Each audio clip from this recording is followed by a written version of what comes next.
So first thing, the first part of this is I want to talk about the youth speaker opportunity, how big this market is and how many speakers are actually needed. There are 64,000 schools in the US. So I did the math on this, and here's the thing.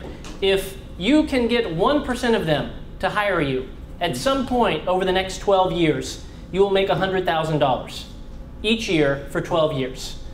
The opportunity is enormous, and you need to be encouraged by that. Because a lot of people think, oh, you know, this is not a huge market, there's not a lot of opportunity. I can assure you, both from my personal experience, the other speakers I have worked with, and from the research and the data, that the opportunity is huge.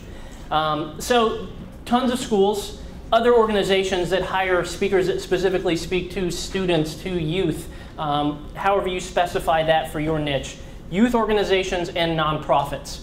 There's many different leadership organizations, and they also tend to be tied into some sort of vocational niche too.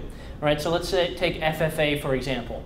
Well, it's partially leadership, but it's partially agriculture. So if you had some sort of background on that, some sort of story you could tie into that, something that's a natural fit, that may be a good place for you to start. I speak to FFA groups all the time. I know how to do none of that sort of stuff. I have no connection to it other than maybe I grew up in Oklahoma and have been cow tipping a few times. But when you're particularly starting, any of these organizations that you have a natural affinity to or some sort of connection to, that can be a really great and natural place to start. So for example, when I started, you know, I grew up as a foster kid, became this punk class clown kid, joined an organization called DECA as a joke. This teacher approached me, she said, you should join, it's an easy class, you get out of school an hour early, there's girls and there's cookies. And of course I joined. Then I ran for class president as a joke. My slogan was "Ship Happens," which in high school you win unanimously with that sort of slogan.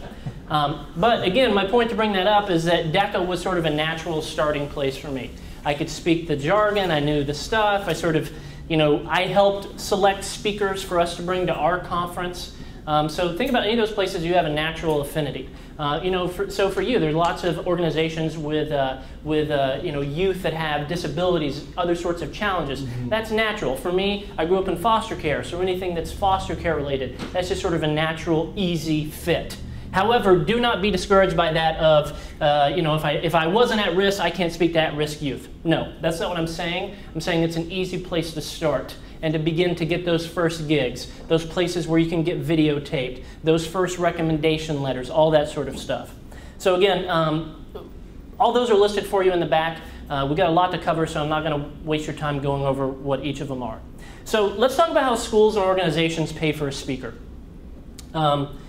In my opinion, and I would encourage you writing this down, if you do not make it in this business, it's for one of two reasons. Either you're not a good speaker or you're not a good marketer. And for most people, it's that they're not a good marketer.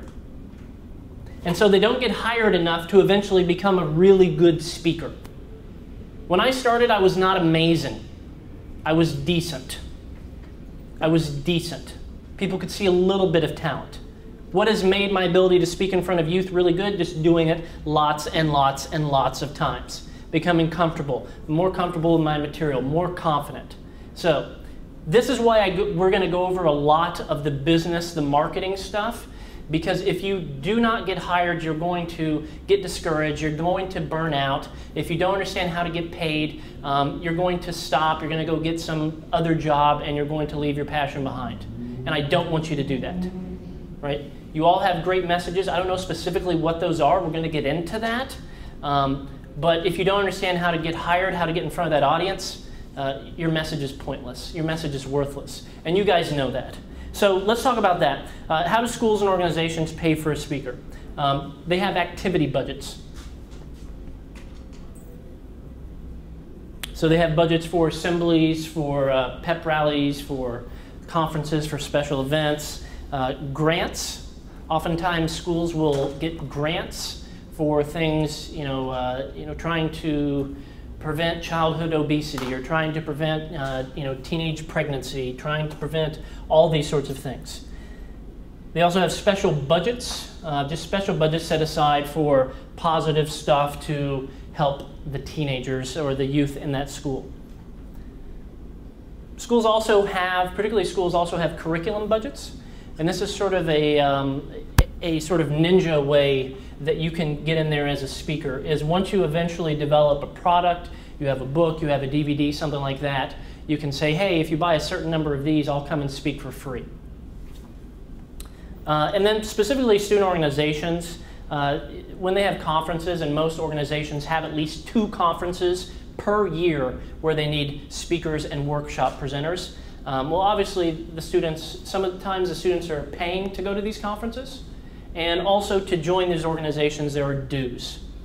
So these are all the ways that youth organization schools are paying youth speakers. So let's talk about corporate speaker demand versus youth speaker demand. And again, all this information in this first section is just to be an encouragement to you that this is possible, that you can make a full-time living at this. There is always a need, right? During these tough economic times, as the news always portrays it, corporate speakers, their demand has gone down. Larger corporations bring in speakers, that's gone down a bit, whereas in the youth market, I can tell you that is not the case at all. If anything, the demand has gone up. Not only for myself personally, but I work with a couple speakers and coach them privately, that they are youth speakers. They are getting more business than ever. I have doubled my fee this year and continue to get more business than ever. So just be encouraged by that.